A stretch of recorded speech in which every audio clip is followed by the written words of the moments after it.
Une production des studios Bass.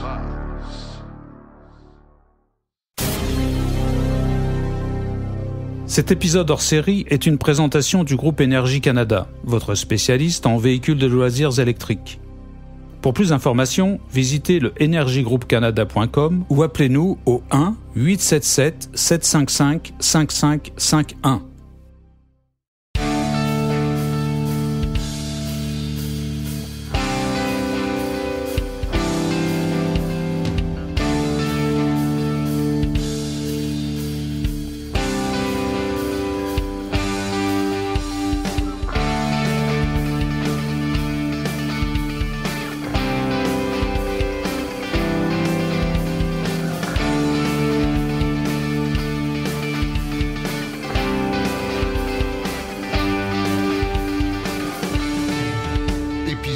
Hors série.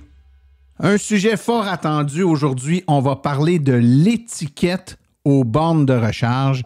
Et pour parler d'étiquette, j'ai avec moi 3 personnes qui vont nous donner leur opinion. Et puis, je tiens à le dire d'entrée de jeu, hein, on n'est pas, moi et mes invités, là, on n'a pas du tout la prétention d'être les gardiens d'un règlement ou d'une façon absolue de faire. Puis vous allez le voir tout au cours de notre entretien. Mais on est des électromobilistes d'expérience, puis on pense avoir une bonne idée, je dirais, des règles de bien vivre ensemble de façon à ce que tout se passe bien. Donc, avec moi, j'ai, je vais dans l'ordre là, qui sont ici avec moi, Frédéric Allard. Bonjour, Fred. Salut Martin. Et avec nous, on a également, mon Dieu, on a une femme. C'est très rare, ça, Cindy Thibault. Bonjour, Cindy. Allô, ça va bien? Ça va très bien, merci. Et finalement, on a François Lefebvre de l'AVEC. Salut, François. Bonjour à toi. Donc, on a 2 représentants de l'AVEC, Fred et François, et on a Cindy qui est une électromobiliste. T'es loin, toi, géographiquement, là, hein, Cindy? Dis-nous ça, il fait froid chez vous. Tu nous racontais ça juste avant qu'on commence? Oui, j'habite dans le nord du Québec, à Matagami, plus précisément. OK, donc le moins 12 qu'on a ici, nous autres, dans la région de Montréal, toi, ça frappe plus fort que ça chez vous. Ben écoute, je sais pas comment tu as eu aujourd'hui, mais nous autres, ça avoisinait les moins 37 aujourd'hui. Il faisait moins 12 au thermomètre, moi, tantôt. Là, donc, oui, ça fait une vingtaine de degrés et plus de différence. Ça commence à apparaître. Donc, je disais, d'entrée de jeu, on va faire le tour de bonne manière. L'étiquette, hein, c'est quoi l'étiquette? C'est les règles, une façon de convenir ensemble de règles qu'on met en place. C'est pas des règlements, c'est pas des lois, c'est tout simplement des principes qu'on convient en société pour que ça soit agréable pour tout le monde.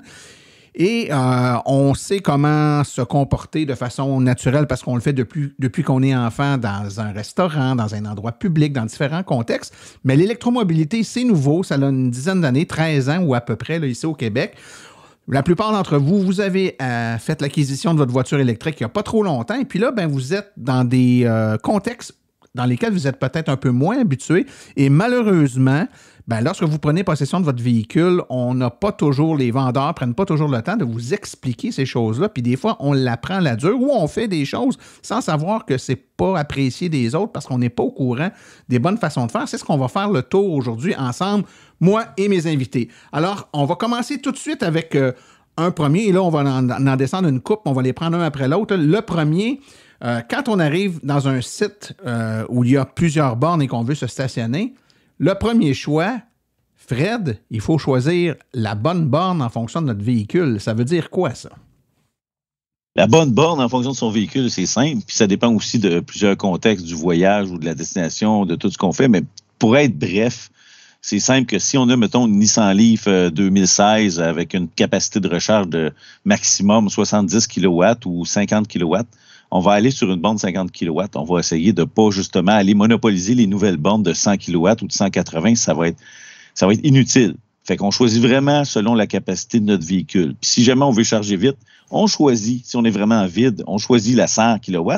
Mais dès qu'on arrive en bas de 50, on switch de borne. Ça va coûter beaucoup moins cher. Puis en même temps, vous allez la libérer pour quelqu'un d'autre qui va l'utiliser à sa pleine capacité. Fred, ce principe-là, il est intéressant, mais ça part du principe qu'on connaît notre véhicule. Donc, Est-ce qu'on est supposé savoir ça? Quand on achète notre véhicule, c'est notre premier véhicule électrique, est-ce que les vendeurs, les gens qui nous vendent le véhicule, nous expliquent ces informations-là pour nous aider à faire des choix ou on doit faire des recherches préalablement? Puis là, pas nécessairement Fred, n'importe qui, là. Donnez-moi votre opinion là-dessus. Moi, je vais prendre la balle de ce côté-là, Martin. Effectivement, souvent, quand tu achètes un véhicule, tu n'as pas l'information parce que même le vendeur, ben des fois, il ne le sait pas. Il sait que ça charge, mais il ne sait pas à quelle vitesse ça peut aller. Moi, j'ai un véhicule, un Mazda. En faisant mes recherches, je me suis rendu compte qu'il charge à 35 kW. Ben, c'est effectivement, si je m'en vais sur une 180 kW, j'accapare une borne qui ne me sert absolument à rien. Là. Fait que...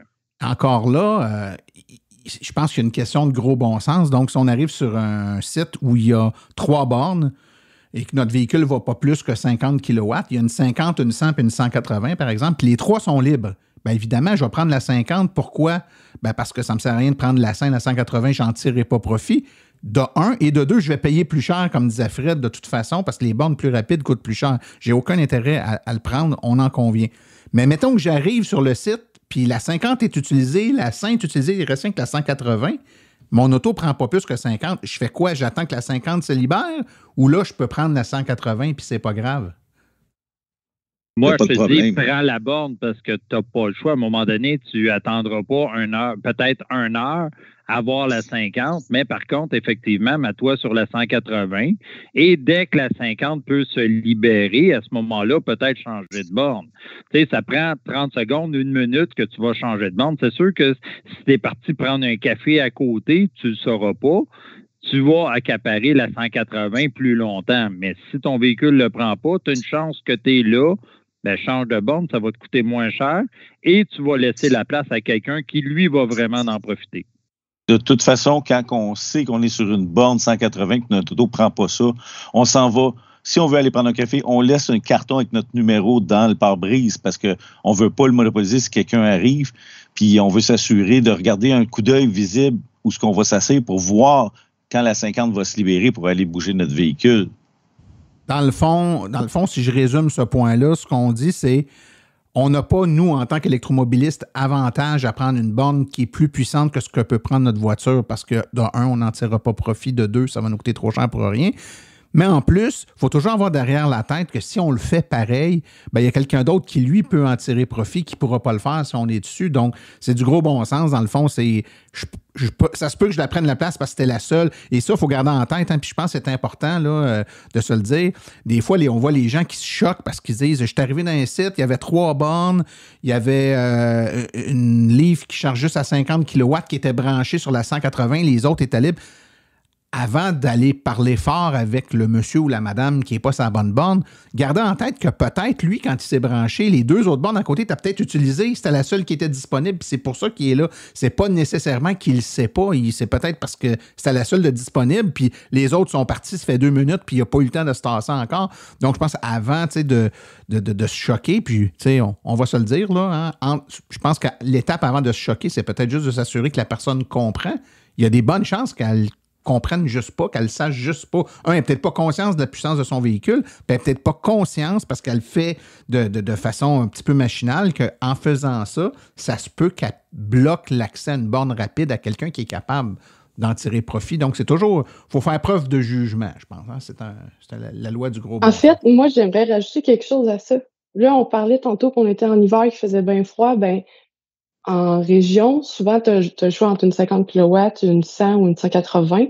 Mais l'hiver, quand ta batterie est froide, elle ne chargera pas plus vite. Puis t'es mieux de prendre celle qui est moins haute. Comme ça, tu sais que tu vas payer moins cher parce que ta batterie est froide puis elle ne chargera pas plus vite pareil. Fait que aussi, la température peut changer ton choix de borne là-dedans. C'est un excellent point, Cindy. Puis il y a beaucoup de véhicules qui sont légèrement en haut de ce que peut prendre la 50 dans des bonnes conditions, puis légèrement en bas quand il fait froid.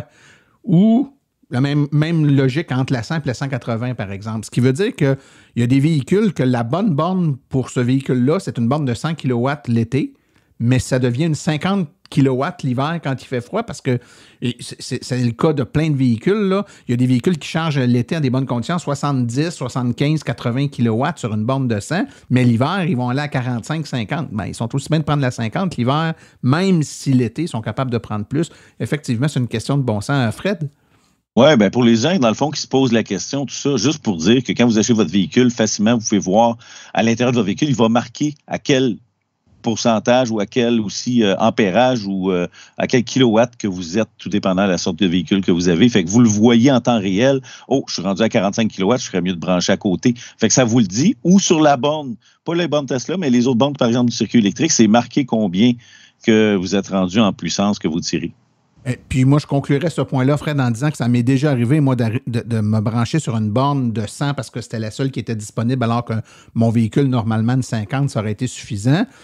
Mais j'étais sur la fin de ma recharge quand le véhicule à côté est parti. Fait que je dis, bon, il m'en reste pour 5 minutes. J'ai pas pris le temps. Tu sais, je me suis dit, je me tasserai pas, ça vaut pas la peine pour 5 minutes, je vais rester sur la 100. Mais pendant que je me dis ça, il arrive une voiture qui, elle, est capable de prendre la 100. Ben là, par politesse, je me serais pas tassé s'il y avait eu personne. J'aurais attendu 5 minutes.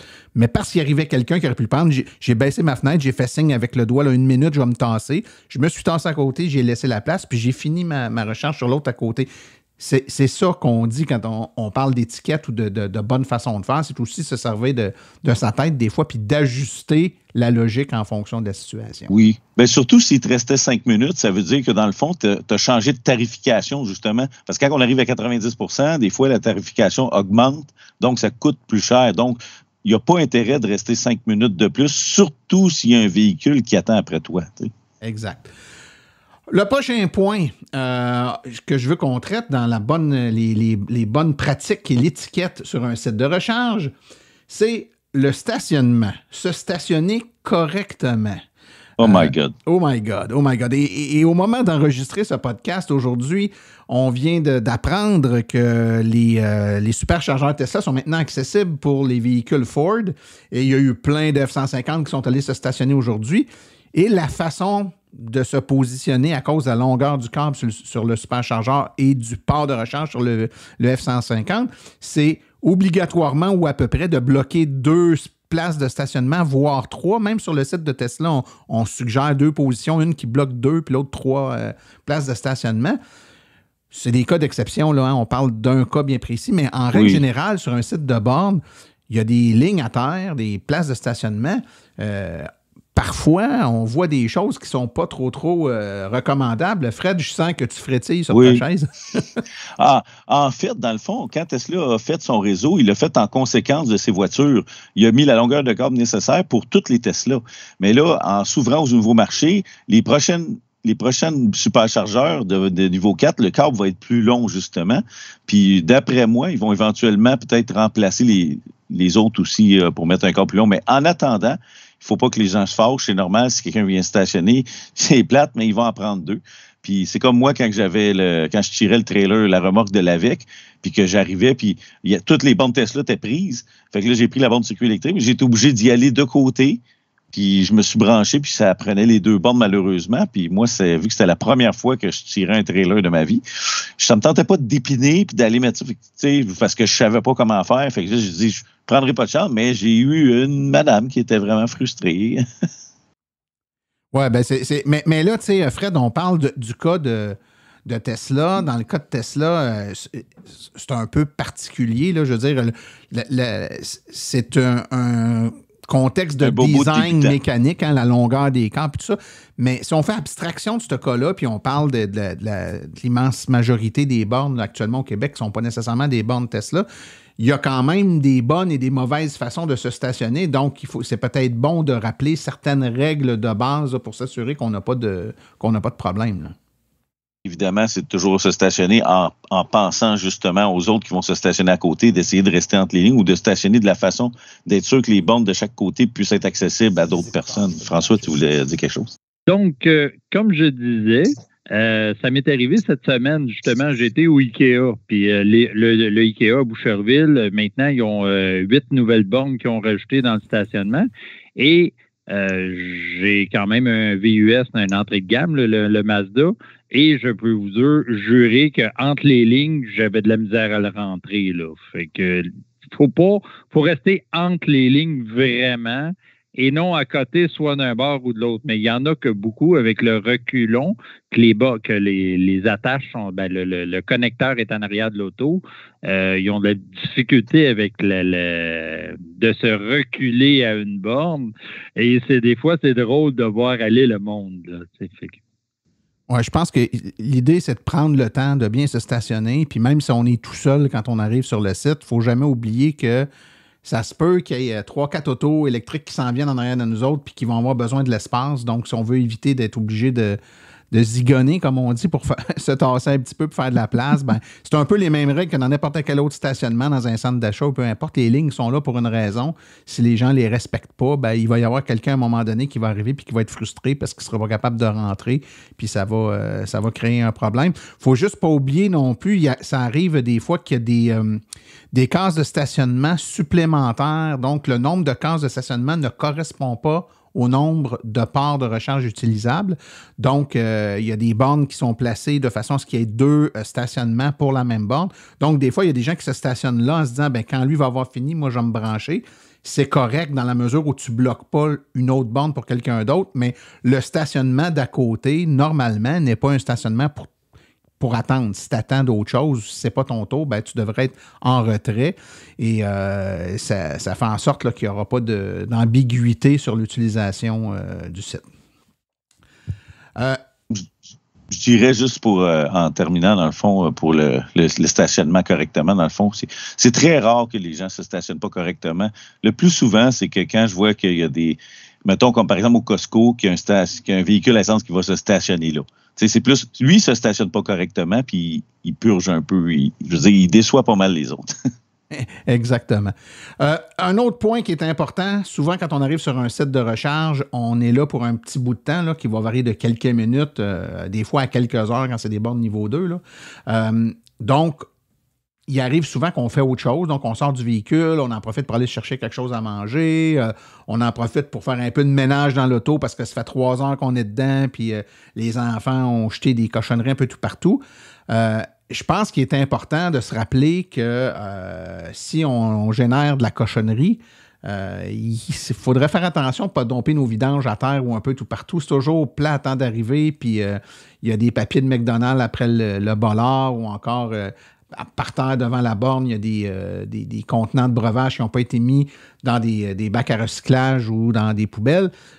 J'imagine que ça vous est déjà arrivé d'arriver sur un site, surtout ceux qui sont à proximité de restaurants, de restauration rapide ou de dépanneurs. Là, ça arrive souvent qu'il y a beaucoup de détritus. Souvent, il y a un peu de paresse. Là, il y a des poubelles qui sont souvent plus proches du commerce que de la borne et les gens ne retournent pas vers le commerce pour jeter le vidange. Ils vont les laisser par terre ou à proximité des bornes. Donc, je pense qu'il y a un peu de civisme à avoir là. Ça vous est déjà arrivé de trouver des sites pas trop propres, François? Comme tu dis, Martin, effectivement, c'est du civisme, tout simplement. Tu arrives à un endroit, tu ne mets pas tes vidanges à terre à côté de la borne. Tu vas ramasser tes choses, puis à la prochaine poubelle que tu vas croiser, tu les laisses là, tout simplement. Si tu es rendu à acheter tes poubelles à côté de la borne, à ce moment-là, tu as un problème civique, là, tant qu'à moi. Souvent, on va aller dans des places comme, mettons, au Madrid, des choses comme ça, où il y a un McDo, des choses, le monde achète, puis il y en a qui jettent leurs choses à terre, mais on arrive là, il y a des poubelles. Il n'y a pas de raison de mettre ça à terre. Là. Il y a pas même si ça ne devrait pas se faire à la base, je veux dire, sors de ton auto, tu débranches ton auto, tant qu'à faire, va le jeter dans les poubelles. C'est presque étrange qu'on soit obligé de parler de choses comme ça. Je pense qu'il n'y a pas grand lien entre la voiture électrique et domper ses vidanges à terre. Là. Mais c'est pas agréable. Là, non, exactement. Mais c'est de faire attention. Moi, je pense que le rapprochement ou le déclencheur, c'est que souvent, puisque c'est un arrêt, on arrête là puis on sort du véhicule, bien souvent, on en profite pour sortir des trucs de l'auto, on va manger puis on revient avec des cochonneries. Donc, c'est juste de garder en tête, là, là, aujourd'hui, c'est le prochain qui va ramasser nos vidanges, mais on aurait pu être le prochain de quelqu'un d'autre puis de tomber dans ses vidanges, puis c'est pas le fun. Là, les jeunes de nos jours qui nous écoutent présentement, justement, puis qui regardent tout ça, Ils n'ont pas connu ça. Oui, quand j'étais jeune, là, on arrêtait dans un restaréa, puis les mégots de cigarettes vidaient leurs cendriers, parce qu'avant, les autos, il y avait des cendriers. Le garoche à ça à terre, puis c'était vraiment dégueulasse, pardonnez-moi le mot. C'était vraiment malpropre. Puis, tu sais, aujourd'hui, les gens, c'est pire. Je peux comprendre des fois que je peux voir une paille ou une petite affaire, mais là, des fois, il y a des jeunes, là, ils pognent le sac au complet de McDo, puis ils lancent par la fenêtre, puis ils le jettent à terre, puis il s'en va, finit de charger, puis il part. Aucun respect, puis j'en vois plus souvent qu'on pense. J'ose espérer que ce n'est pas des gens qui ont une auto électrique pour des raisons écologiques qui garochent la cochonnerie par le châssis, quand même. Non, c'est plus des Tesla pour faire des... comment ils disent? Embarque pas là-dedans, Fred. C'est toujours un terrain glissant. Quand on se met à caractériser les utilisateurs en fonction de leur auto. Quand on fait des bangs avec un auto. J'aimerais ça qu'on touche un autre point maintenant. On parle de se ramasser. Il n'y a pas juste des vidanges qu'il faut ramasser. Il y a d'autres choses qu'il faut ramasser quand on est sur un site de recharge. Je vous écoute. Qu'est-ce qu'on devrait ramasser aussi? Le fameux câble. Je vais vous le dire. Le quoi? Le câble. Si on se fait ramasser le câble par la déneigeuse, il se passe quoi après? C'est juste qu'on peut juste pas charger. Souvent, dans les régions, on se ramasse que quand le câble t'est arraché, t'es mal pris parce que t'as une borne par ville. Surtout si c'est des bornes rapides dont je parle, t'es mal pris. Fait que dans le fond, en région, c'est vraiment important de remettre les câbles à la bonne place, même s'ils pèsent une tonne. Ça arrive souvent, les nouvelles de 180 watts, je les trouve lourdes. Fait que c'est important vraiment, là. Tu sais, je veux dire, j'ai 28 ans puis je suis en forme, mais je les trouve lourdes, là. Fait que je sais pas s'il y aurait peut-être une solution autre pour prendre l'habitude de les ranger à la bonne place. Mais je pense que ça vaudrait la peine de penser à une autre solution qui pourrait amener les gens à prendre la bonne habitude. Martin pourrait t'en parler. Oui, on pourrait en parler longtemps, mais ça reste que c'est étrange comme comportement. C'est comme si je finis de mettre de l'essence dans mon véhicule, puis je prends la hose, puis je la dompe à terre, puis je m'en vais. Ben voyons. Voyons. Fait que tu sais, faut que tu sortes. T'es dehors devant ton auto pour te débrancher. Là.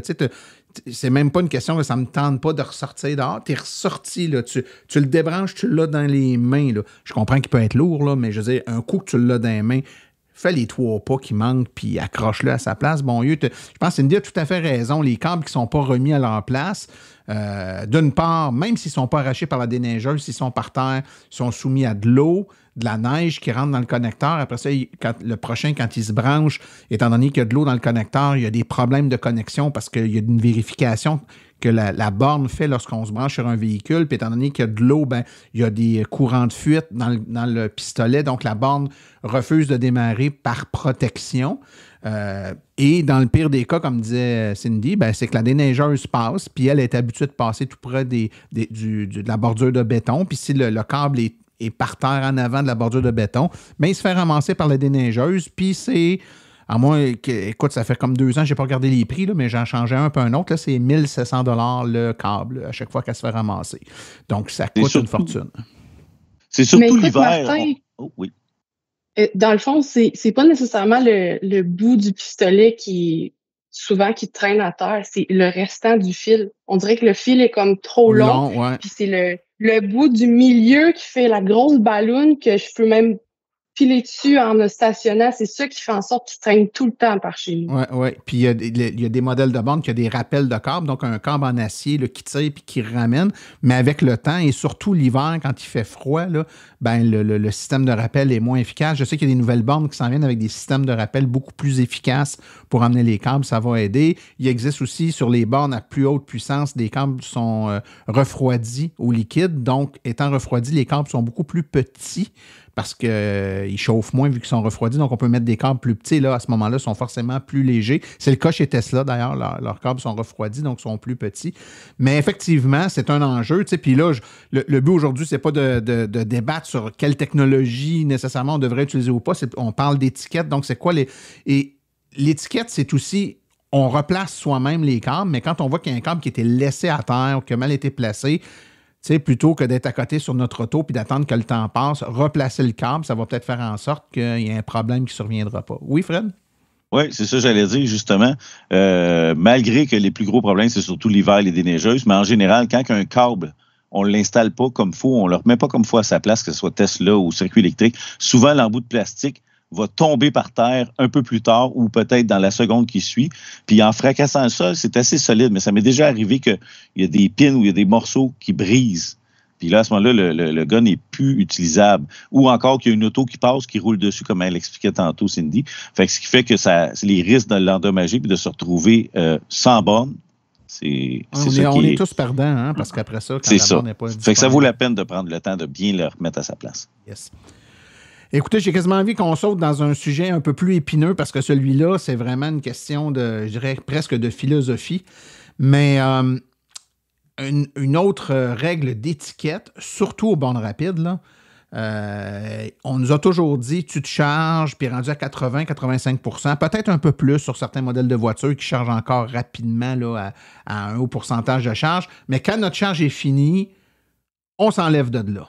Et là, on rencontre de plus en plus des gens qui arrivent à la borne rapide, ils branchent leur véhicule, puis ils s'en vont magasiner. Ils partent. Et là, le véhicule charge. Puis évidemment, c'est une borne rapide, ça va relativement vite. Fait qu'on atteint un taux de charge plus que suffisant, 80, 85, 90, 95%. Et là, il y a des gens qui attendent en arrière pour se charger. Le propriétaire n'est pas là parce que lui, il est parti. Puis lui, il est en mode, ben écoute, je paye, là. Fait que c'est mon droit d'être là. Fait que tantôt, je disais, l'étiquette, c'est pas des règlements, c'est pas des lois, c'est du gros bon sens. Si on paye, puis on est là, puis on veut payer, on a bien beau payer, mais à un moment donné, penser aux autres, c'est aussi, ça va plus loin que ça. Fred, je sens encore une fois que tu as le goût de parler. Oui. Pour avoir voyagé, fait le tour des États-Unis, puis au moment où j'avais mon ancienne Tesla, qui était en 2016, j'avais 300 km d'autonomie, puis il y a des places où j'avais pas le choix. Au Texas, aujourd'hui, c'est plus le cas, mais au Texas, il y avait entre deux bornes, j'avais exactement, il fallait que je roule à 80 km/h pour me rendre à l'autre bout. Fait que quand j'étais à la borne, oui, je chargeais jusqu'à 100% parce que je n'avais pas le choix. J'avais aucune autre alternative. Fait que c'est pour ça, qui sommes-nous pour juger à quel pourcentage la personne doit se tasser? C'est ça qui est un peu touché. Fait que quand on voit une personne, on peut poser, parce que c'est ça qui nous manque un peu dans notre société actuelle, c'est de pas se gêner comme autant des premiers utilisateurs de chars électriques comme nous ici.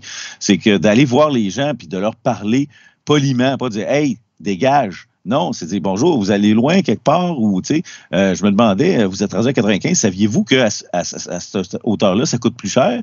Puis, tu sais, trouver une manière de parler aux gens. Puis le gars qui est parti, c'est sûr qu'il y a une étiquette, puis c'est pour ça qu'on en parle ici, pour que justement propager l'étiquette au travers les auditeurs, puis qu'ils puissent partager ça aux vendeurs, puis à toute la famille, puis les amis, puis leur expliquer justement que le gros bon sens, qu'il faut avoir une certaine attitude pour que tout le monde en profite. Mais d'un autre côté, c'est vraiment aussi respecter le fait que c'est du cas par cas, que ça dépend de chaque personne, et il y a une manière d'approcher les gens pour leur en parler. Il y a comme un double élément là-dedans. Je te reviens, François, tout de suite. Tu as parlé de deux choses. Tu as parlé du pourcentage de charge, Fred, puis j'ai quasiment envie qu'on traite ce point-là en même temps parce que c'est très proche. Pour moi, le pourcentage de charge, c'est une chose. Mais il y a aussi j'ai terminé, j'ai plus besoin de me charger, là, elle est pleine, l'auto, mettons. Mais moi, j'ai pas fini mon magasinage, fait que je vais finir mon magasinage, puis je vais revenir dans 20 minutes, puis anyway, t'as pas à chialer, je paye. Tu comprends? Il y a cette attitude-là aussi. Là, je vais écouter François là-dessus. Effectivement, comme l'approche à la personne qui va dépasser le 80%. Parce que normalement, 80%, on dit de se tasser. Pourquoi? Parce qu'à partir de là, oui, ça charge plus assez vite. Et en plus, tu payes beaucoup plus cher. Ça, c'est le premier point. Mais une fois que tu as pris ça, effectivement, comme Fred a amené, tu peux en avoir besoin. Mais d'aller voir la personne poliment et demander est-ce qu'il y a un besoin de dépasser 80% si la personne est là. Puis c'est une approche gentille, là, tu sais, pas arriver avec ton bat de baseball, puis hey, t'es à 80%, mais excuse, j'aurais besoin de la borne, mais as-tu une nécessité d'aller jusqu'à 100% parce que tu sais que ça te coûte plus cher, tout simplement. Là, ça va, tu sais, d'amener une discussion courte. Après ça, oui, effectivement, il y a comme t'amenais, Martin, d'aller partir du véhicule et de se foutre du monde, comme ça m'est arrivé que j'ai vu souvent à certaines places. Oui, ils sont partis magasiner. Il y a deux bornes dans cette place-là. La personne est partie. J'avais deux véhicules qui étaient rendus 80-90% et personne sur place. Les deux véhicules se sont rendus à 100. Puis ça a pris 10 minutes après le 100% avant que la personne revienne. J'ai regardé la personne pour lui dire, regarde, tu savais que ton véhicule, rendu à 80, il te coûte plus cher. Ah, non, je le savais pas. Ouais, c'est une approche que tu peux dire à la personne aussi. Tu n'as pas d'avantage à rester là, dépasser 80%. Et tu peux mettre sur ton application qu'elle va t'avertir que tu es rendu à 80%, de venir tasser ton véhicule parce que ça ne te sert plus rien de dépasser là. Pour moi, il y a deux éléments là-dedans importants. Le premier, Fred l'a emmené tantôt, c'est que on ne peut pas juger quelqu'un qui va aller en haut de 80. Il y a des véhicules, au moment où on se parle, qui se chargent presque à la même vitesse, aller jusqu'à 90%. Fait que la personne qui a ce véhicule-là puis qui veut se charger, c'est pas nécessairement préjudiciable pour personne. Il charge à vitesse plus qu'acceptable, aller jusqu'à 90%. Pour moi, il n'y a pas de problème là, c'est bien correct. Le problème qu'on voit, c'est qu'à partir du moment où ça a tellement ralenti en termes de vitesse que le temps que ça prend, c'est pour énormément de temps, tu vas avoir très, très peu de kilowattheures supplémentaires qui vont être mis dans ta batterie. Ben là, c'est un peu frustrant pour tout le monde. Je pense que ça, c'est ça le point. Mais si ta voiture, elle charge super vite ou encore que tu es dans un contexte où tu en as vraiment besoin, ben, je veux dire, c'est correct. Je veux dire, c'est la loi du gros bon sens. C'est pas une loi, ça, l'histoire de 80-90, puis c'est pas non plus que tu vas briser ton auto. C'est juste que c'est tellement lent, puis ça coûte tellement plus cher pour en mettre pas beaucoup de plus que si tu n'en as pas vraiment besoin, ben laisse la place à un autre. Tu sais, je pense que c'est important. Et puis là, je reviens à Cindy, surtout quand tu es en région puis qu'il y a une borne, s'il y a quelqu'un qui est là, qui est rendu à 80% puis que l'auto charge, je sais pas moi, à 6 kW, là, tu sais, ben, il est tout bien de se tasser, de se mettre sur le niveau 2 puis de laisser la borne à quelqu'un d'autre. Il n'y en a rien qu'une. Là. Ça se peut qu'il y ait un line-up d'auto. Tu sais, quand tu arrives à des sites où il y a 8, 9, 10 bornes, tu prends l'autre à côté s'il y a un monsieur qui est collé sur une. Mais quand il y en a une, là, c'est là, je pense que ça devient un petit peu plus irritant pour tout le monde. Là. Cindy, as-tu une opinion là-dessus? Toi qui vis dans les contrées lointaines? Ben, en fait, ce point-là, moi, ça va aussi avec deux autres de nos sujets. Fait que si on peut introduire les deux autres de nos sujets en même temps, ça ferait mon bonheur. Vas-y, Cindy. Go! OK. Ben, moi, dans le fond, j'habite à Matagami. C'est à 10 heures de route de Montréal. Nous, on a choisi d'avoir la Tesla Long Range parce que c'était celle qui avait le plus haut kilométrage d'autonomie. Puis, pour se rendre à Montréal, on a plusieurs arrêts à faire. Dans le fond, nous, on part l'été, on s'arrête à Val-d'Or, en premier. Après ça, on s'arrête à Mont-Saluton après le parc.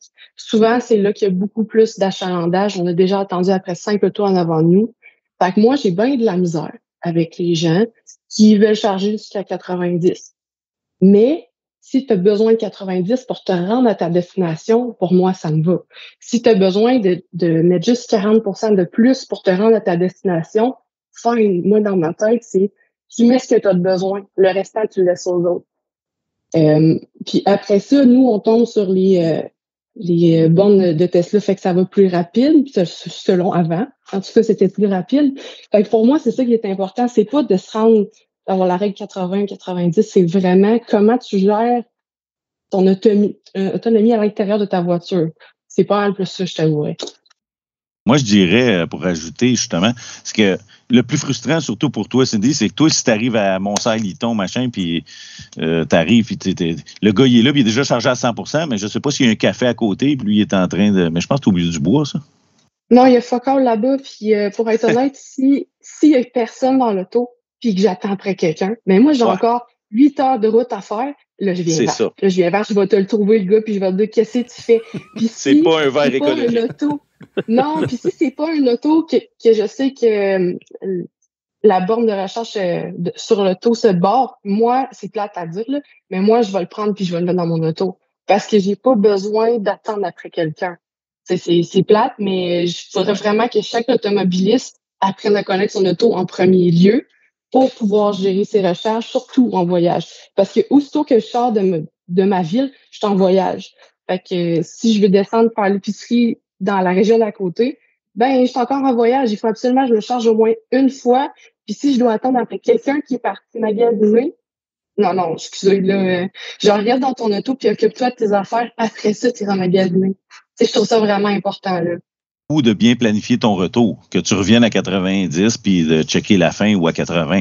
Mais ce qui est intéressant, c'est qu'il y a la pénalité aussi. Quand tu arrives à 100%, comme par exemple Tesla, ben, il charge 1 pièce la minute. Fait qu'à 60 pièces de l'heure, si le gars est prêt à payer, ça commence à coûter cher. Tu sais, fait que ça, c'est une bonne pénalité qui, je sais pas si le circuit électrique a commencé à l'instaurer. Hein.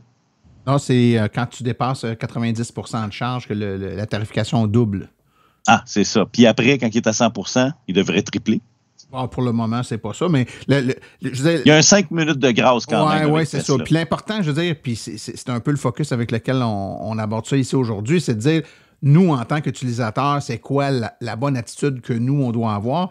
Puis, tu sais, c'est correct. Je veux dire, Cindy, elle explique une situation où des gens peuvent être non respectueux, dans le fond, puis c'est frustrant pour tout le monde. C'est juste de garder en tête que nous, on peut être celui qui est sans borne pour le suivant. Tu sais, faut se dire, nous aussi, qu'est-ce qu'on fait, puis on le fait-tu comme il faut?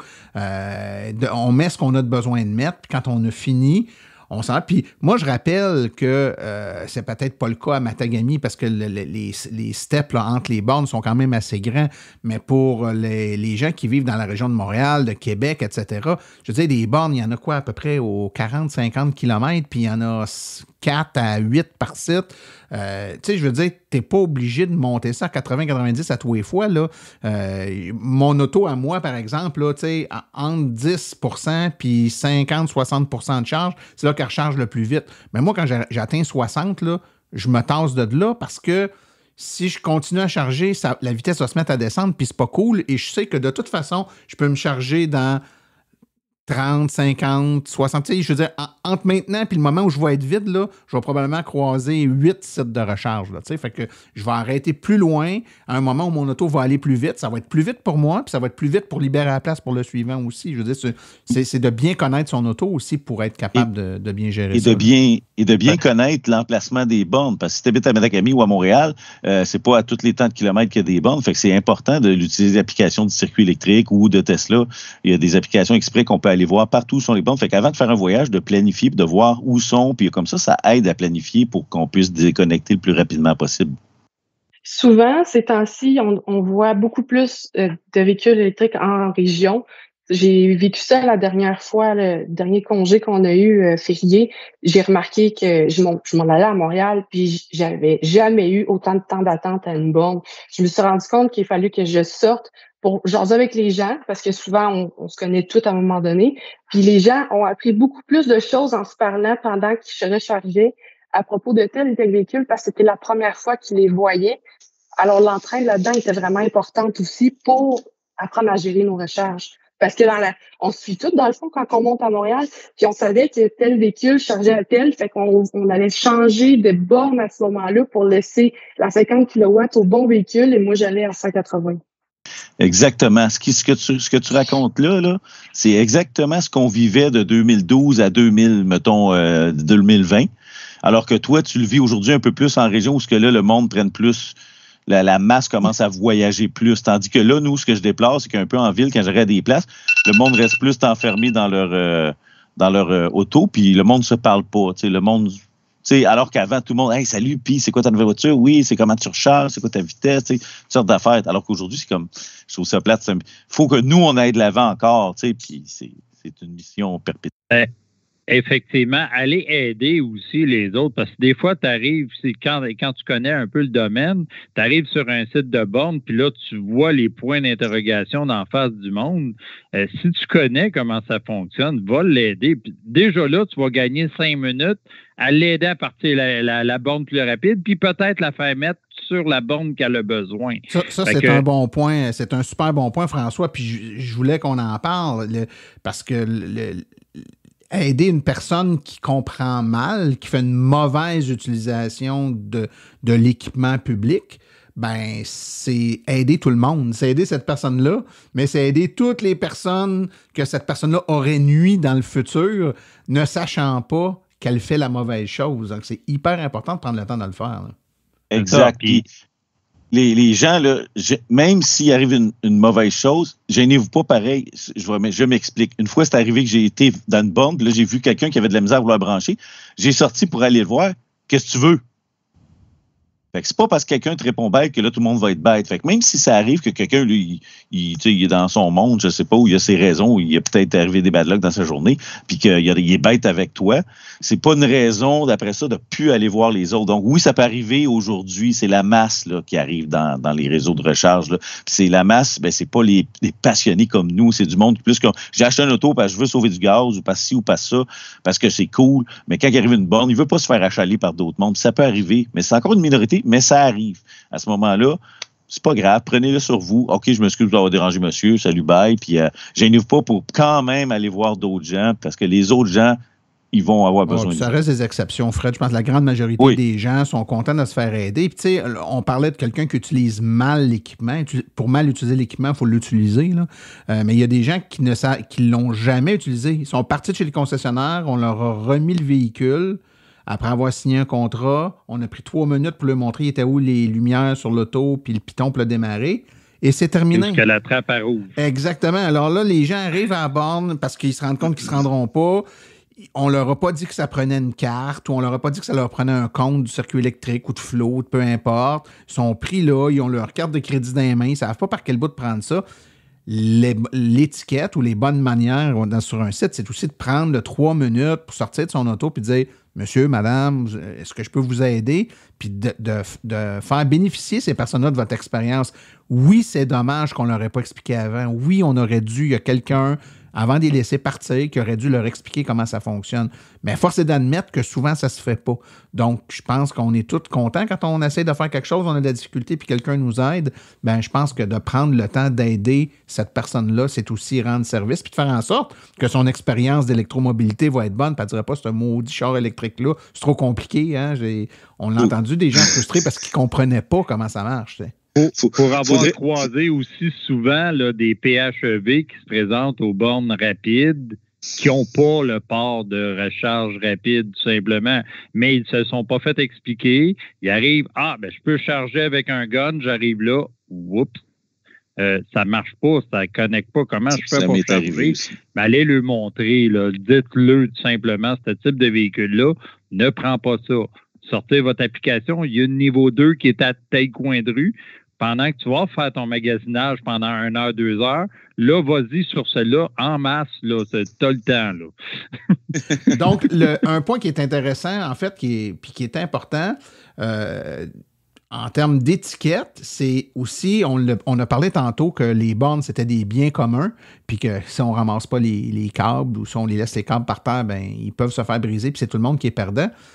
Un élément important, c'est aussi de faire en sorte qu'on puisse aider les opérateurs de ces réseaux-là à réparer. Que ce soit Tesla, que ce soit Flow, que ce soit le circuit électrique, Electrify Canada. Il y a des choses qu'un opérateur de réseau peut savoir à distance. Exemple, une borne qui n'allume plus, généralement, ces bornes-là sont pas généralement, elles sont connectées, puis les opérateurs communiquent avec les bornes. Donc, une borne qui est éteinte, qui n'allume pas, puis qui ne communique plus, ils le détectent à distance. Mais il y a des bugs qu'on ne peut pas détecter à distance. Il y a des problèmes qui ne se détectent pas à distance. Un câble qui commence à être la gaine du câble commence à être arrachée, un morceau de plastique de brisé sur le pistolet, un graffiti sur la borne, un écran qui allume mal. Ben, c'est tous des éléments que si tu n'es pas devant la borne à la regarder, tu ne le sais pas. Donc, les utilisateurs ont un rôle à jouer là-dedans. Là. Les grands, comme quand j'ai été voir ma soeur à Matane, où il y a les bornes Tesla qui sont en plastique, il fait très froid, puis le derrière avait aucune protection, il y avait tous les câbles à l'air dénudés, je veux dire, c'était vraiment potentiellement dangereux. Et puis, moi, quand j'avais acheté ma première voiture à l'époque, le gars qui m'a fait la livraison, aujourd'hui, il est plus, mais jusqu'à dernièrement, il est encore responsable de tous les réseaux de l'entretien des superchargeurs, fait que j'avais son cellulaire direct, fait qu'à chaque fois, j'ai envoyé un texto avec la photo, puis ça prenait pas 24 heures, à 48 heures, la borne était réparée. Et quelles sont les bonnes façons de faire, François, si on arrive sur un site et on voit qu'une borne a un problème? l'étiquette nous dit de relever ce problème-là, l'opérateur du réseau, c'est quoi la meilleure façon de le faire? Donc, tu fais pas comme ce que je fais d'écrire à Martin, « Hey Martin, il y a telle borne qui ne fonctionne pas. » Ouais, et que je te réponde pas faire ça. Tu prends le numéro de téléphone du CAA qui est sur la borne et tu les appelles tout simplement. Ou par l'application, comme Martin me dit, ben, tu l'as-tu signalé dans l'application? Comme ça, parce que l'application circuit électrique, tu peux déjà aviser, prendre une photo, envoyer toute l'information pour l'envoyer directement à circuit Moi, électrique. Je te dirais, François, je vais prendre sur moi, puis je vais dire, surtout n'appelez pas CAA, parce que CAA, c'est pas ça leur job, là. C'est de faire du dépannage de gens qui ont de la difficulté à l'utiliser, mais pour tout ce qui est service, réparation des bornes, c'est l'application mobile qu'il faut utiliser. Vous allez, quand vous êtes devant la borne, là, vous voyez la borne, vous avez un bouton signaler un problème, vous pèsez dessus. Vous allez même voir s'il y a déjà eu si le problème a déjà été soulevé, vous allez le voir, là. Problématique, câble de rappel défectueux, écran défectueux, ça va déjà être écrit si quelqu'un l'a déjà soulevé. Sinon, ben, vous avez un menu déroulant, vous choisissez le type de problème, vous avez l'option là, pour rejoindre des photos pour montrer le problème. Et c'est ce qui est le plus rapide, c'est hyper rapide d'obtenir des réparations dans ce temps-là. Sinon, ben c'est ça, c'est que ça va prendre des jours, des semaines avant que l'équipe technique soit avisée et ait toute l'information. L'application, c'est vraiment la meilleure façon de faire. Dans le cas du circuit électrique, dans le cas de Tesla, Cindy puis Fred, je pense qu'il y a un peu la même affaire dans l'application. On doit pouvoir un numéro de téléphone directement sur la borne qu'on peut appeler, là, puis je pense qu'il y a un code QR aussi qu'on peut scanner. Je ne suis pas sûr, ça dépend des bornes, là. Mais c'est le même principe, dans le fond. L'important, c'est de regarder autour s'il y a une information pour les aviser, que ce soit n'importe quelle compagnie, Charge-Up, circuit électrique. C'est de prendre le temps de le faire. La plupart des bornes, tu vas aller voir sur la borne même, pour avoir vu ceux en Europe, là, pour avoir fait un voyage avec un électrique, sur la borne, tu as un problème, tu peux le signaler directement à partir, là, il y a un numéro ou il y a un code QR pour signaler s'il y a une problématique. Ça, c'est quand tu as été en Europe, tu disais. Oui, quand j'ai été en Europe, le système était vraiment efficace. Oui, là-bas, tu payes avec carte de crédit ou avec des applications, mais tout est clair sur la borne. Tu as un problème, appelle tel numéro ou prends l'application pour le signaler. Là. Mais tu n'as pas appelé Martin d'Europe, là? Non, pas ceux-là. C'était pas une circuit électrique. Fait que mais j'ai pas eu de problème non plus en Europe. Fait que j'ai pas pu faire d'appel de service. En général... Ce qu'il faut retenir là-dedans, c'est que il faut comme on dit, il faut s'entraider. Là.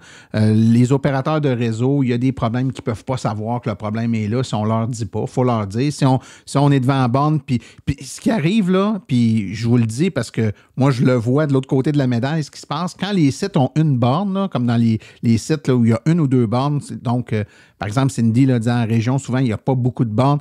Ben là-bas, quand il y en a une qui brise, c'est pas long qu'on le sait. Parce que, je veux dire, il y a un problème. Ben oui, c'est un problème, là, je veux dire, ils sont hyper importants. Mais sur un site comme, je sais pas moi, le Madrid, où la borne 7 sur 8 fait défaut, c'est que quand tu arrives et la borne ne fonctionne pas, c'est plus vite de te tasser, prendre la borne à côté puis de charger que d'essayer de trouver c'est quoi le problème ou de le soulever. Fait que souvent, quand c'est des sites avec beaucoup de bornes, on le sait jamais quand il y a une borne qui est brisée parce que les gens, plutôt que de nous le dire, ils se tassent puis ils vont à la borne à côté puis ça finit là. C'est très long avant que quelqu'un lève la main et dise « Hey, il y a un problème là ». Alors que les sites qui ont juste une borne, c'est pas long que ça brise, tu le sais dans une minute qui suit parce que l'impact est beaucoup plus grand. Donc, plus les sites avec beaucoup de bornes vont se répandre et c'est ce qui va arriver, plus on va dépendre du fait que les gens nous le disent pour qu'il y ait un problème, sinon on ne le saura pas, là. Parce qu'on prend pour acquis, quand on arrive au Madrid, que la borne qui ne fonctionne pas a sûrement déjà été avisée parce qu'il y a déjà plein de monde qui a passé. Fait qu'on se dit, ça ne sert à rien d'appeler, mais ça vaut la peine pareil de prendre un petit 2 secondes parce que de toute façon, tu es là pour charger. Tu vas être là au moins 20 minutes minimum. Prends le 20 minutes, appelle. Mes amis, le temps passe très vite. On a parlé de plein de sujets. Il y a plein de trucs qui s'entrecoupent là, qu'on a croisés. Est-ce qu'il y a des éléments de bonne manière, d'étiquette qu'on n'a pas traités, qu'il faudrait qu'on n'oublie pas? Moi, un point que j'ai vu dans nos sujets quand on en préparait les entrevues, comment gérer nos recharges rapides pendant qu'on est en voyage? souvent, le monde ne savent pas ou pense que c'est comme avec l'auto, tu arrêtes à la station-service, il faut que tu le remplisses bien plein, puis après ça, tu vas continuer jusqu'à temps que ça s'aille vide, et ainsi de suite. Par expérience, avec le véhicule que j'ai, parce que moi, j'ai toujours eu des véhicules un peu hors normes, donc je regarde le Mazda avec 160 km d'autonomie, ben je sais que maintenant, je vais charger entre 20 et 60. Tu disais ça tantôt, Martin.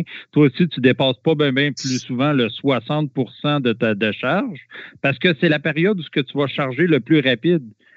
Moi, je fais des plus petits arrêts de 15-20 minutes dans mon voyage plutôt que d'arrêter 1 heure pour charger alors que j'aurais fait 2 arrêts de 20 minutes puis ça va être plus d'énergie récupérée.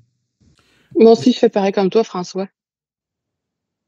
Raconte-nous donc un de tes voyages typiques quand tu descends à Montréal. Tu fais combien d'arrêts pour planifier ta recharge et tout? Par exemple, l'été, c'est différent de l'hiver. L'été, vu qu'on a à peu près maintenant 470 km, on est capable de se rendre à Val-d'Or one shot. À Val-d'Or, on prend le temps de charger juste assez pour se rendre à Mont-Saint-Luton. On charge pas plus pour se rendre, par exemple, à Mont-Laurier. Puis, rendu là, on regarde voir s'il y a vraiment beaucoup de gens sur les bornes. Si on sait qu'on est 3 à suivre, moi, ma prochaine borne va être une Tesla. Parce que ou au contraire, si j'ai 2 Tesla avec moi, moi, je vais aller sur le circuit électrique. Fait qu'au moins, on s'entrecoupera pas dans nos recharges. Puis après ça, le réseau est beaucoup plus vaste, mais vraiment, on essaie vraiment beaucoup de se parler, je te dirais, entre électromobilistes. Exact.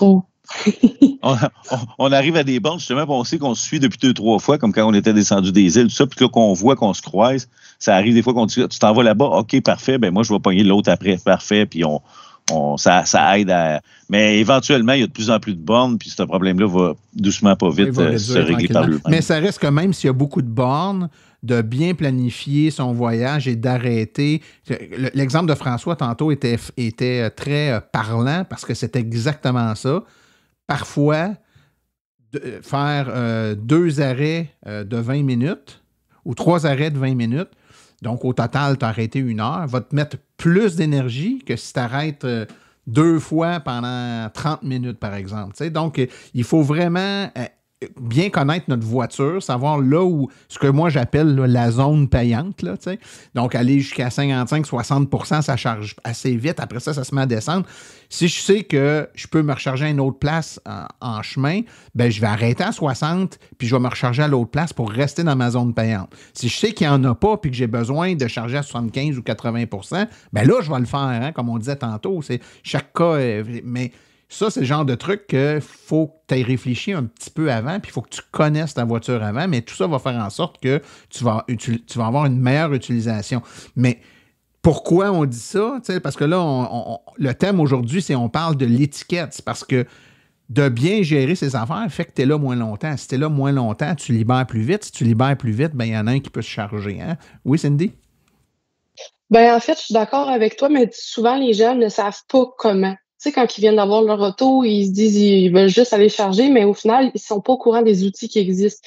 Il y a quand même le circuit électrique, tu as aussi le planificateur qu'il y a dans ta voiture Tesla, mais il y a aussi ABRP, je pense. Oui, Ability Route Planner. Oui, c'est vraiment quelque chose d'important parce que quand j'ai été... Dans le fond, j'ai fait le Canada d'est en ouest avec ma Tesla. Et quand j'étais allée à Vancouver, je me suis servi que de ABRP. Quand j'étais allée à Terre-Neuve, je me suis servi que de ABRP. Puis souvent, sur Facebook, dans les groupes, les gens, ils sont pas vraiment au courant parce qu'ils vont pas voir dans les loupes où les gens, ils sont comme tellement tannés de répondre aux mêmes questions souvent qu'ils donnent pas les bonnes réponses. Fait que je pense que ce serait quand bien même important. Ce serait bien que Martin mette le lien d'ABRP parce que c'est bon pour tout le monde, ça.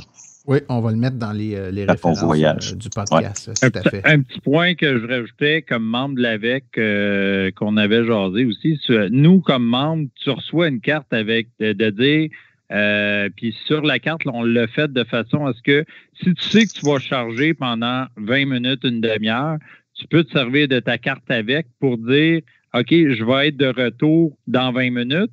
Ou il y a ton numéro de téléphone sur la carte pour indiquer à la personne, tu as une urgence, tu as besoin de charger rapidement, regarde, appelle-moi mon numéro. Tu sais, je suis parti au Tim Hortons à côté, mais ça, la personne ne le sait pas.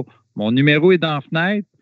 Appelle-moi, dis-moi que tu as une urgence, il faut que tu tasses mon véhicule. Je vais te dire, déconnecte-les mon véhicule, prends ta charge. Puis après ça, ben moi, de toute façon, j'ai le temps de revenir entre-temps, puis tu vas avoir pris ton 20 minutes de charge peut-être. Ça va avoir rien changé peut-être pour moi. Fait que, regarde, ça, c'est un des trucs que nous, on va se servir au niveau de l'AVEC, nos cartes. Sinon, ben, il y a moyen de l'imprimer à partir du site de l'AVEC, un papier qui dit, regarde, je vais charger pendant 1 heure ou appelez-moi à tel numéro, tout simplement. Là.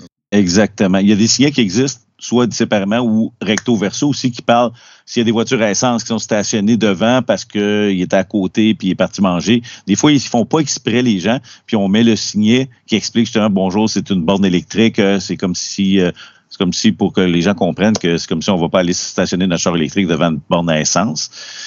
Mais bon, bref, histoire de véhicule, comme on dit.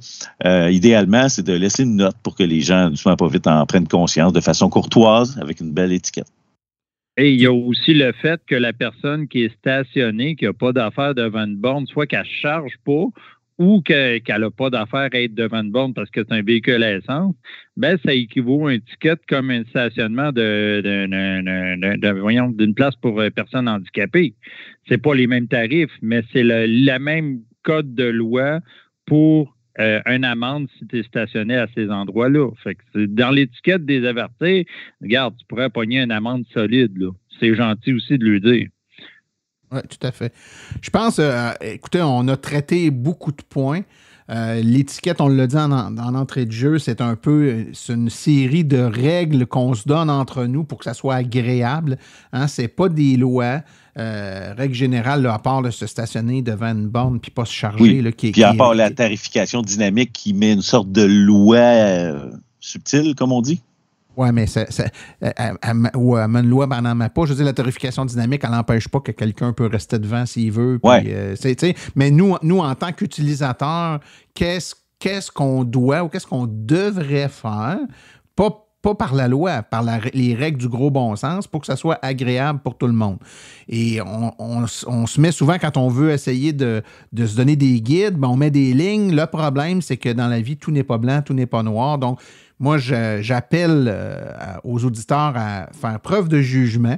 C'est-à-dire que quand on parle de la règle du 80-85% tantôt, on l'a dit, il y a des situations où ça peut appeler qu'on se charge à plus que ça, puis c'est correct, ça dépend du contexte. Et toutes les règles ou toutes les lignes qu'on va tracer, c'est des lignes qui peuvent bouger un peu en fonction du contexte. De grâce, tenez compte du contexte. Approchez jamais les gens avec une approche agressive, mais plutôt avec une approche où vous voulez bien comprendre ce qu'ils font. Puis si vous réalisez qu'ils ne comprennent pas quelque chose, prenez le temps de leur expliquer. Se choquer après quelqu'un sans lui expliquer ce qu'il fait de pas correct, t'es en maudit pour rien, tu le mets en maudit aussi, puis il n'a pas plus compris ce qu'il fait de pas correct, fait qu'il va recommencer. Vous perdez sur 3 fronts, là. Prenez le temps d'expliquer comme il faut aux gens, leur dire ce qu'il y en est, leur donner toutes les nuances qu'on vient de vous apporter là, puis ça va faire en sorte que les comportements vont tranquillement, pas vite, s'améliorer. Puis écoutez, rappelez-vous tout le temps que vous n'êtes pas mandaté d'aucun pouvoir ou d'aucune responsabilité d'être la police de quoi que ce soit. Hein, souvent, on se choque parce que ça nous empêche, nous, de faire quelque chose, mais c'est un set de 8 bornes, puis il y en a un qui fait de quoi de pas correct, puis toi, t'es plugué à côté, puis tu le vois faire quoi de pas correct, tu y expliques. S'il veut rien savoir, tout bad, là. Je veux dire, c'est pas, jusqu'en quelque part, là, vous n'êtes pas la police, puis vous n'avez pas à jouer ce rôle-là. Informez, vous êtes un informateur, vous êtes quelqu'un qui allait donner la bonne information, mais plus que ça, c'est plus de votre ressort, ne vous mêlez pas de ça. Puis partons du principe que les gens sont globalement de bonne volonté, puis ceux qui ne le sont pas, l'exception qui ne l'est pas, je pense qu'on ne pourra rien faire avec eux autres de toute façon. Je pourrais rajouter rapidement que s'il y a un problème vraiment, qu'il n'y a pas beaucoup de bornes, puis qu'il y a une personne vraiment je vais mettre ça extrême, un véhicule à essence qui fait exprès pour rester là, pour aller magasiner, bien là, ça vaut la peine. Oui, vous faites le 911. Souvent, c'est pas un numéro d'urgence, c'est un numéro de répartition. Fait que oui, c'est le 911 à faire ou selon la municipalité, il y a le numéro à appeler pour dire, écoutez, il y a un véhicule, puis ils n'ont pas le temps des fois, mais des fois, il y en a un qui est pas loin, il va venir, puis il va y donner une étiquette. Puis à un moment donné, à force de payer des tickets, ils se tentent de faire ça. Mais en dernier recours, c'est quand même une solution. Ouais.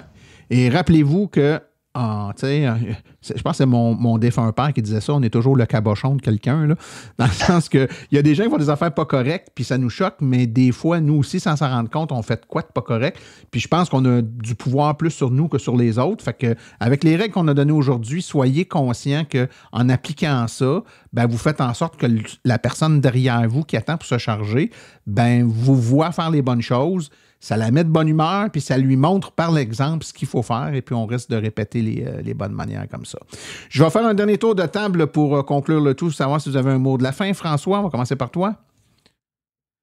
Ben, c'est justement, comme tu viens de dire, du civisme et d'aider son prochain. C'est bien le minimum dans le civisme qui se perd, mais qu'on peut ramener justement avec l'électromobilité, d'aider son prochain pour lui montrer comment ça fonctionne. Tout à fait. Cindy? J'y vais avec la même chose que François, il a bien dit ça. Ben oui. Pourquoi briser une recette gagnante? Fred, toi, tu as de quoi rajouter? Tu as tout le temps à rajouter. Oui. Il y a toujours quelque chose à rajouter. Écoutez, vous vous souvenez quand on était jeunes, parents secours, avec la pancarte qu'on mettait dans les vitres pour que si blanche et rouge. T'avais froid. Bon, il me semble qu'on devrait se faire une pancarte dans nos vitres quand on va stationner puis il fait froid. Puis au moins, s'il y a un gars qui ne sait pas trop, il voit la pancarte électromobiliste secours. Il pourrait aller cogner sans se gêner pour qu'on puisse lui donner un coup de pouce. Mais plus sérieusement, évidemment, l'étiquette, ne jamais oublier que ça, c'est aussi bon pour les bornes que dans la vie en général. Il ne faut pas avoir le jugement facile. Il ne faut jamais oublier qu'il y a toujours un contexte quelque part qui fait que 90% du temps, il y a une raison. Il faut prendre le temps puis d'être patient. Tout à fait. Ben, devant ces belles paroles empreintes de philosophie et de sagesse, je vous remercie beaucoup tous les trois pour votre participation aujourd'hui. Et puis, on se reparle sûrement parce que je suis certain, juste avant, puis je voulais vous dire, puis je vais terminer avec ça. En prévision de cet enregistrement-là, j'ai déposé sur la page Facebook de Silence on roule un petit sondage où j'ai demandé aux gens se tasser, rendu à 80-90 % quand notre char est pas mal plein là, pour laisser de la place aux autres, est-ce que c'est une bonne règle de civisme? Et ça a suscité beaucoup d'intérêt. Juste avant l'enregistrement, je suis allé voir, il y avait 435 participants qui ont participé au sondage. Et les résultats, roulement de tambour, 97,8 % des participants disent que oui, c'est une question de civisme. Ça veut dire, là, en partant, là, du moins, les gens qui écoutent Silence on roule puis qui vont voter sur le sondage, à 97 % considèrent que c'est effectivement une règle de civisme. Quand on en a assez et qu'on est rendu à 80-90 % de laisser la place à un autre, c'est une bonne règle de civisme. Très peu de gens, et beaucoup de gens ont apporté, en passant, on dit « je suis pour », mais ont apporté les mêmes nuances qu'on a dit, c'est-à-dire « mais exceptionnellement, il est possible que sur un certain trajet, j'ai besoin d'un peu plus pour me rendre à la prochaine borne. » Puis là, dans ce cas-là, je pense que c'est correct.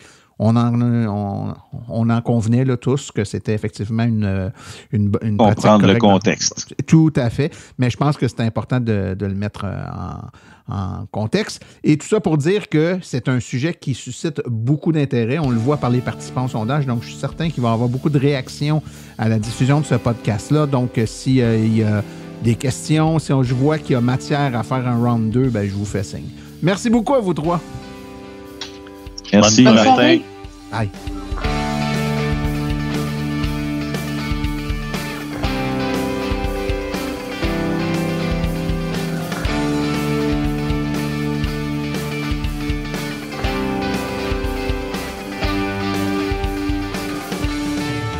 Épisode hors série.